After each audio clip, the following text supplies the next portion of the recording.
आप सोचिएगा, अपने भीतरी तरह तरह की चाल है, भांति भांति की आप भ्रांतियां हैं, भ्रांतियों के ढेर हैं हम लोग। यह हाइकु 17 अक्षरों वाला आपको पूछ रहा है, वह आपको ही पूछ नहीं रहा है, सबको पूछ रहा है। आपको यदि पसंद आए है तो सर्वाधिकार हमारा कोई सुरक्षित नहीं, आप ले जा सकते हो। और ये ध्यान रखना, आपने आधा घंटे से भी ज़्यादा इसको दे दिया। हमने उदारता के साथ आपके लिए इतना समय दे दिया ताकि हम अपनी भूल को समझ सकें। क्रोध आ जाता झट से। प्राय करके क्रोध कहाँ पर दिखता है, तो सर्वप्रथम आपको ये महसूस होगी, नाक एक प्रकार से मरोड़ते हैं, फूल जाता है। इसमें नाक में वो गुस्सा आ जाता है। कवियों ने इसको नाक की अनी पर क्रोध एकदम झट से आता है। अब ये भी ध्यान रखना, थोड़ा से भी तापमान बढ़ जाता है, नहीं समझे, पसीना आता है तो नाक के अनी के ऊपर ही प्राय करके आता है। आपने कभी देखा, महसूस किया? हाँ, वहीं पर आता है। वहां पर तपाने की कोई आवश्यकता नहीं, अपने आप ही गर्म होता है, गुस्सा वहीं पर रहता है। उसका विश्राम स्थान वही है।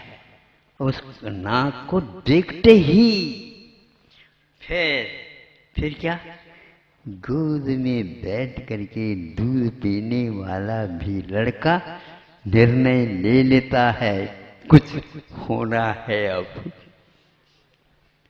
नहीं समझे।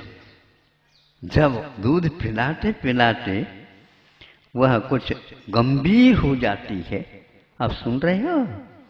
हाँ, गंभीरता से सुन दो।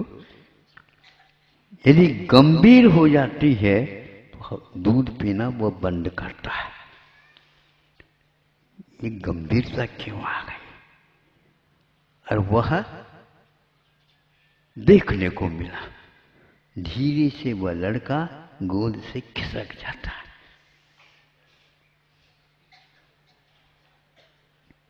कहीं ऐसा ना हो दूसरा प्रबंध कर दे, चौपट।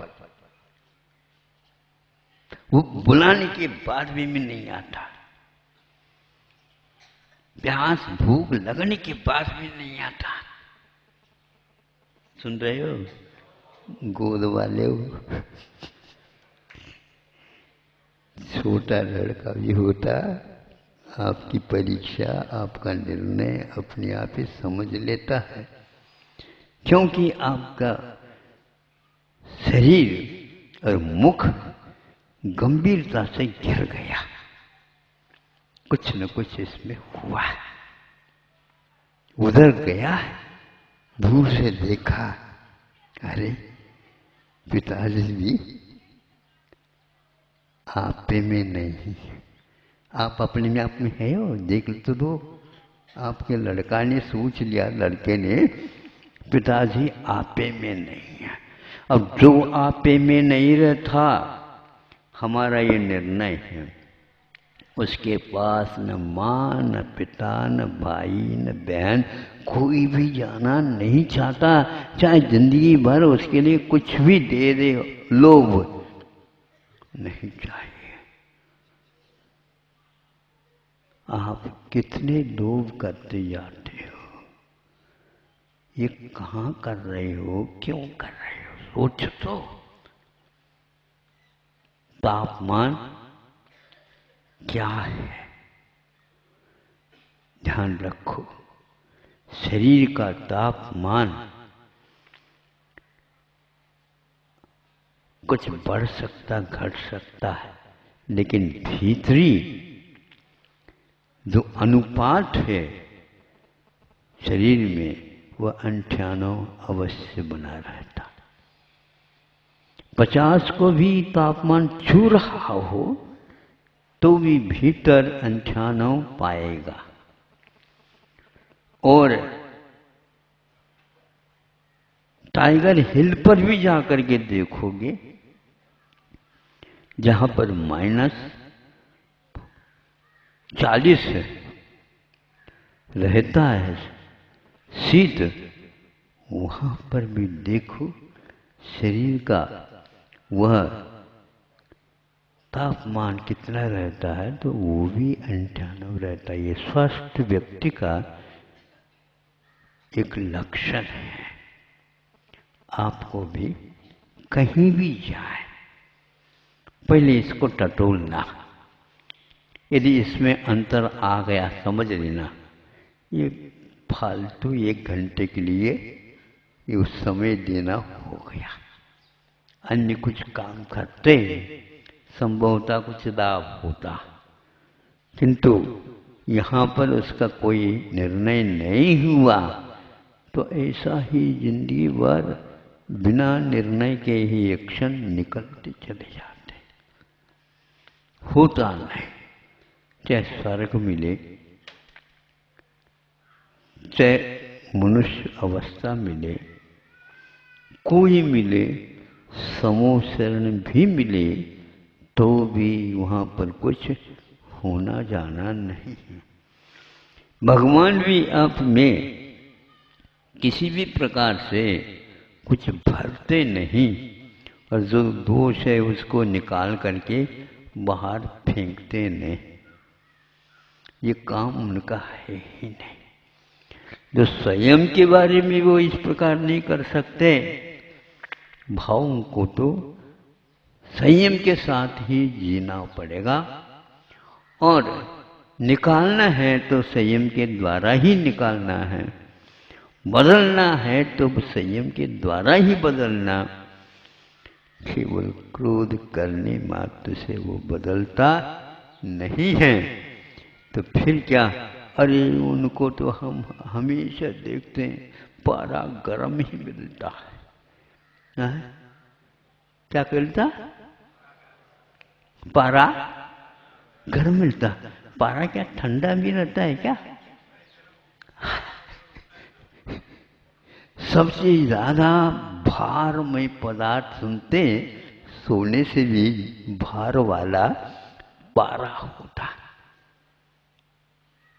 लेकिन ये ध्यान रखना, दूसरे के पदार्थ उठाने में आप माहिर हो सकते, लेकिन हमें दिखा दो अपने अंगुष्ठ और चुटकी बजाने वाले कोई उंगली, उसके माध्यम से चिमटी से ले लो, बता दो। पारा यदि आपके पास एक बूंद भी आ जाए, बिखरने के लिए तो तैयार है, किंतु आपके हाथ में नहीं आएगा, पक्का है। लेकिन उसके माध्यम से आपकी क्या मनोदशा है नापी जाती है, और वह बिल्कुल नियंत्रण में था। और फिर इसके उपरांत आपके पास कितना पारा है ये देखा जाता है। 1 मिनट 2 मिनट के भीतर आपका पारा चढ़ जाएगा। कहाँ तक जाएगा? ज़्यादा ज़्यादा 107 तक जाएगा। फिर इसके उपरांत आज तो श्रेणी तो मनती नहीं, कोई नहीं रुक सकता। 7 के बाद अप्रमत्त अवस्था हो गए, फिर पैरों से चलना नहीं होता, जो कुछ भी चढ़ना और उतरना है। कहाँ तक है? 6, 7, 9 स्थान तक जब श्रेणी मर जाएगी तो वह ऊपर ऊपर चढ़ता है अंतर्मुख के लिए। यदि ऊपर और चढ़ा नहीं, नीचे आएगा बिल्कुल। हाँ, ये क्या है? अपनी आप चढ़ा है क्या? बताओ। थर्मामीटर गर्म हुआ क्या? दूसरा और कोई गर्म हुआ? यह जो संतुलन इसमें बता रहा है वो किसका है? तो बताते हैं यह कभी भी झूठ नहीं बोलता, ये कभी भी झूठ नहीं बोल सकता। यदि वह झूठ बोलने लग जाए तो दवाई सारे फेल हो जाए। इतना भारी भी आपके थोड़े से तापमान कह रहे हो आप, ये थोड़ा तापमान है क्या? जो अपनी उंगलियों की पकड़ में नहीं आता था और वह आज आपके बुखार की पकड़ में आ गया। ये सही निदान कहलाता है। और इस सही निदान को जो स्वीकार कर लेता पक्का है, वो निरोग बनने में देर नहीं लगाता। इतना पर्याप्त है, मैं समझता हूं। आपका पूर्ण समय हो गया है, क्योंकि आप लोगों ने बहुत बड़ा पुरुषार्थ करके एक दिन के लिए उत्तम क्षमा के स्वरूप को सुन रहे हैं, पर आज सुन ही नहीं रहे हैं, किंतु भीतर से भी हमारा कुछ हो रहा है। इसलिए तो हमने कहा है कितने अनुपात से है, आप ही निर्णय ले लो, क्योंकि आपके भीतर आने का हमारी अधिकार भी नहीं है और हमारी सीमा के भीतर मत जाओ ऐसे आगम की आज्ञा है। आपके आंगन तक तो हम आ सकते हैं, लेकिन भीतरी आंगन तक नहीं जा सकते हैं। परमिशन वहां पर नहीं दी गई है। कभी कभार थोड़ा सा झांक ले खिड़कियों से, दरवाजे से, उसको भी दोष माना। फिर भी मैं यहाँ पर आपके आंगन तक आया हूँ, इसके लिए थोड़ा वह ये 2 बार इस प्रकार का करके अपनी परछाया दिखा सकता है, ताकि वह बाद में पश्चाताप न कर ले। इसके आगे उन्होंने कुछ भी नहीं कहा। फिर इसके बाद तो उनका भाग्य उनके पास है, हमारे लिए उनका दाना पानी क्या उसका निर्णय ले सकते हो? दाना पानी इतना तो इतना ही है, न दाना है न पानी है, इतना है। इतना सिद्धांत क्लियर है। इसको जब हम सोचते हैं तो यह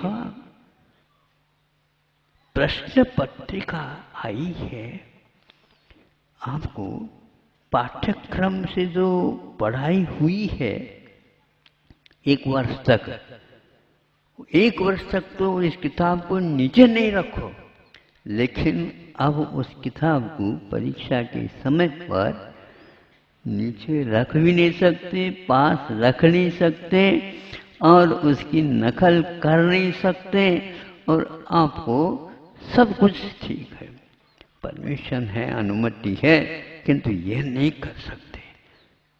आपके दिमाग में यदि वह बात आई है, हाँ या ना में उत्तर दीजिए। आप स्वीकार करने के लिए तैयार हैं? हाँ महाराज, उस दगाबाज मन को आज से कम आप अपने वश में रखने का प्रयास पुरुषार्थ करिए। और आप सही भी हैं तो भी सही मैं हूं ऐसे इस दुनिया के सामने मत कहिए। सतर्क हो रहा है, नहीं समझे? सतर्क का तो तर्क करना सीख लिया उसने। हाँ, सतर्क का अर्थ जागृत होना चाहिए, सावधान होना चाहिए। और वह सावधान उसी को बोलते हैं पर की ओर ना देखो। यदि पर की ओर देख करके अपने आप को सुधारना चाहते हो तो गुणों को ढूंढो। यदि पर के गुण यदि दोष में नहीं आ रहे हैं तो दोष तो बहुत जल्दी आएंगे। इसलिए आप दोषों की ओर मत जाओ, क्योंकि दोषों के भंडार स्वयं भी है। ऐसी स्थिति में उन दोषों के भंडार में से कुछ तो कम करें, और अवश्य ही एक बार कम करना प्रारंभ कर देंगे, आपको लगेगा हाँ इसमें जो संतुष्टि मिलती है इस संयम से वो अन्यत्र किसी भी प्रकार से नहीं मिलती है। यह कठिन साधना तीर्थंकरों ने भी की है और ये महाव्रत उनके हैं, लेकिन महाव्रत का पालन करने से ही संसार को मालूम पड़ा कि ये महाव्रत होते हैं। इसलिए उनको महान, पावन, पवित्र माना है, क्योंकि गुणों की उपासना करने से ही पवित्रता आती है, दोषों का निष्कासन होता है। मोह और दोषावरण योर हानि, दोष और आवरणों का नाश होने के उपरांत ही भगवान आप आप्त बने हैं, निर्दोष बने हैं, 18 दोषों से रहित बने हैं। आपकी आंखें लाल हुई हैं तो यह भीतरी मन का परिणाम है, और आँखों को मलो नहीं, अपनी आप ही वह पुनः पूर्व स्थिति पर जाएगी, और आप अपने मन को मलो, मर्दन करो और खबरदार कहो, तुम्हें अब किसी भी प्रकार से तुम्हारे लिए समर्थन नहीं दिया जाएगा, बहुत हो गया। अब हम तुम्हारी चाल को समझ चुके हैं, अब तुम्हारी चाल को हम समझ चुके हैं, तुम्हारी चाल में हम नहीं आने वाले हैं, हम भी कुछ शतरंज खेलते हैं। अहिंसा परमो धर्म की